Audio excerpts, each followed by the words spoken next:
Danielle Fishel realized her son, 6, knew a curse word when he brought up beating someone's ass. Danielle Fishel still can't believe what came out of her 6-year-old son Adler's mouth. Adler learned his first curse word, ass. Fishel, 44, shared on the Monday, November 17th, episode of iHeartRadio's Pod Meets World podcast. He said something about like somebody was going to beat someone's ass. Jensen said, "What did you just say?" And he was like, "I'm going to beat that guy's ass."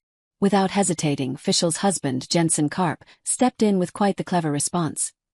Jensen was like, "Oh, that is another word for but, and we just prefer that you say but," Fishel recalled. And he was like, "Okay." The parenting dilemma came after Fishel revealed that her oldest child has been trying to figure out what the F word is for years. The Boy Meets World star and Karp also share son Keaton 4. One day he said, "Mom, I know what the F word is." And I said, "You do?" And he goes, "Freakin'." Yesterday he asked Jensen, "Does the F word stand for Fox?" Fishel told podcast co-host and former Boy Meets World co-star Ryder Strong, "Thankfully we haven't crossed that bridge. I just can't believe he's 6. We've done a really good job in our house of not cursing around our kids. We just don't do it." Strong, however, has taken on a different approach when it comes to introducing kids to profanity. During Monday's podcast episode, the actor, who shares son Indy 10 with wife Alexandra Barreto, said he allows his kid to swear at home. "Just don't swear in front of other adults or other kids," he continued. Once he knew he had that freedom, it was like car rides would just become a swear fest. And then it was like wanting to find songs or things where people swore. He exhausted himself. But it took a while. According to Strong 45, Barreto recently made the decision to try and cuss less. The resolution is proving to be a costly goal. She decided that she swore too much and she was like, "I want to swear less," Strong recalled.